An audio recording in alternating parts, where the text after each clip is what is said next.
Hi guys, good morning. So ayan na, kakain na tayo mga almusal. Ayan yung ulam namin ngayon, maanghang-anghang na manok na tinula na may sayuti, low carb na low carb. O diba, ayan, sige kain na tayo guys. Kasi hindi ako nagluto kasi nagbantay nga ako sa tindahan. Ayan, si Pansot yung nagluto sa kusina kasi walang nagbabantay kanina. Pero ngayon kumakain ako, pinapabantay ko muna kay Kuya Dritz. So ayan, kain na tayo para mamaya is balik na naman tayo ulit dun sa tindahan mag-duty habang mayroon pa nagtitinda doon sa tindahan natin. Kaya ayan, lubos-lubosin na natin, kain na tayo para mamaya is hindi na tayo sa ating mga gawain. Ayan, kain na tayo guys. Ang sarap-sarap ng sabaw, anghang-anghang siya at malambot-lambot yung chicken. At saka tapos ko na dyan napakain si Alter, kaya ako naman yung kakain.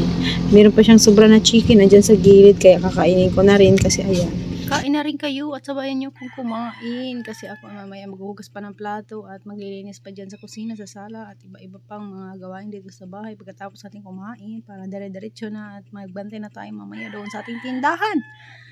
So ayan, back tayo kay Alter. Si Alter guys is walang magawa kanina, nagkalat doon sa sala, kaya ayan, linisan ko yan doon sa sala at saka hindi ko lang siya pinanood ng cartoons kasi nga is baka masira yung mata niya at luha-luha na yung mata niya guys, kaya ayun, pinalaro ko na lang yun sa labas. Kaso lang yung lagi ko siya tinatawag at binabantayan ko siya guys kasi baka pumunta doon sa may gilid ng kalsada. Sa ayan, habang ako ay kumakain, siya nandun siya sa kuya niya. Sabi ko, dyan ka lang muna sa kuya mo at huwag kang aalis na baka maanuhan ka doon sa gilid ng kalsada. Maraming mga ngayon naglalagataw-lagataw charing, baka siya dadalhin.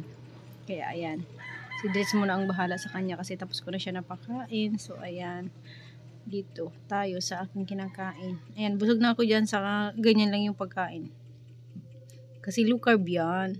Syempre meron kayong matutunan sa akin, sa aking mga kinakain araw-araw. Sinishare ko yan sa inyo guys para naman ma-motivate kayo at ma-open yung nyo na madali lang mag low carb. Hindi ba yung paglo-low carb ba?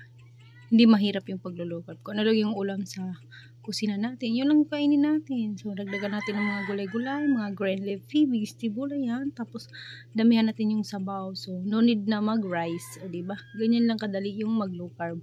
Hindi yung marami pang mga chichiborichi na pang mayaman lang daw yung low carb. Hindi daw namin afford yung low carb kasi umahalin daw yung low carb. Yung kinakain daw ng low carb is yung mga broccoli, mga ano-ano pa dyan, yung mga mamahalin. Hindi naman guys, kung ano lang yung meron at ulam dyan sa bahay nyo, sa kusina, yun lang din yung kakainin mo, o diba? At nakatipid pa kayo kasi hindi ka kumakain ng kanin, ulam lang. Dati kaya is ang laki ng so ayan, hindi na ako matapos-tapos na naman dito sa aking pag-voice over kasi marami na naman bumibili-bili. Siyempre, in-stop natin yung ating pag-voice over, no? Pag may bumibili kasi nandito na tayo sa tindahan at tayo ay nagbabantay na. So ayan, tapos na akong kumain. Siyempre, maghugas na tayo ng plato kasi wala na namang ibang maghuhugas nito. Ako lang, kaya gusto ko lagi yung pag andito ako sa kusina, kumakain ako. Diretso yan, maghugas ng plato at lahat ng mga hugasin dyan sa hugasan ay tinuhugasan ko na guys para hindi yan ngangat-ngatin ng mga pusa, aso, kung ano-ano pa, mga langgam, lalanggamin dyan. Kaya yan, ako hinuhugasan ko yan lahat-lahat ng mga hugasin dyan sa kusina para malinis yung ating kusina. Mas maganda kasi yung malinis yung kusina, di ba? Kahit sino naman gustong malinis yung ating kusina, diba? Kahit sinong tao gusto malinis yung kusina. Kaya ako gusto ko talaga na lagi naka-duty dito sa kusina. Pag ako ay kumakain, diretso yan, hugas ng plato, linis-linis, walis-walis, punas-punas, ganyan yung ginagawa ko, diretso lahat.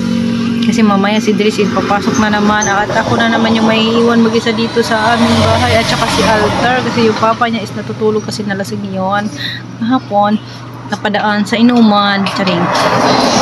So ayan, diretso na yan, magwalis tayo, magpunas. Ayan, ganyan ginagawa ko. Siyempre nanay tayo, tindera. Ganyan lang yung ating buhay sa araw-araw, diba? Sabi nila, kung ano lang daw yung maiba-vlog natin sa araw-araw, kami nga ginagawa natin, tayo maghanap ng mga antik-antik dyan ng mga pagbablog, yung mga prank-prank na yan na pagbablog, kasi wala naman tayong alam, wala tayong talent. Ganito lang yung talent ko, kaya magtiis kayo kung hindi nyo gusto yung pagbablog ko, di-skip talaga kayo sa pagbablog ko, kasi yung aking talent is ganito, at saka yung aking ginagawa araw-araw ganito dito sa bahay namin, kaya walang pakialaman, diba? Kung gusto nyo rin mag-vlog din kayo, mag-vlog kayo dyan kung anong ginagawa nyo, kasi ako ganito lang yung kaya ko, wala akong ma-share sa inyo, kaya gusto ko lang i-share sa inyo kung ano mga ginagawa ko dito sa bahay namin. Iyan lang, wala na tayong magpa-prank. Sabi ng kuya ko, yung pagbablog ko daw, yung ganyan-ganyan, dapat daw yung may natutunan. Ayan, matutunan kayo dito sa aking pag-vlog, kasi yung aking pag-vlog naman guys, gusto ko lang i-share sa inyo yung aking mga kinakain, yung mga ginagawa araw-araw sa aking pagtitinda, ganun. Kasi wala naman akong ibang talent, at saka sinishare ko rin sa inyo pag halimbawa nag-i-exercise ako, ganyan ginagawa ko, alang naman magtuwad-tuwad ako dyan, kuan ako sa ibang tao na magtuwad-tuwad.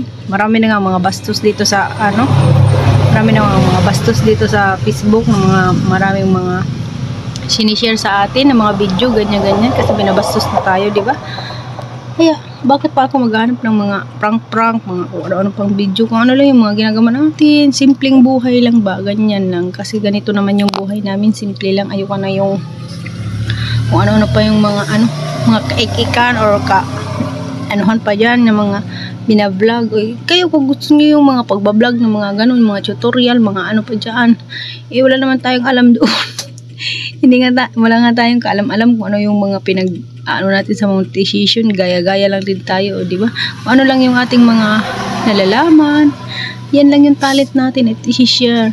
Balang araw din yan, yung parang aangat din tayo, di ba? Ganyan lang.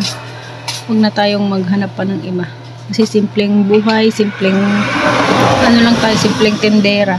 Kaya malay mo balang araw sa kaka-vlog natin, sa kaka-edit natin, sa kaka-upload natin, magbabiral yung isang video natin. Diba, thanks God. Diba, samahan na lang natin ng dasal sa araw-araw na sana mamonetize din tayo kagaya ng mga nagbablog din dati, diba? So yun lang.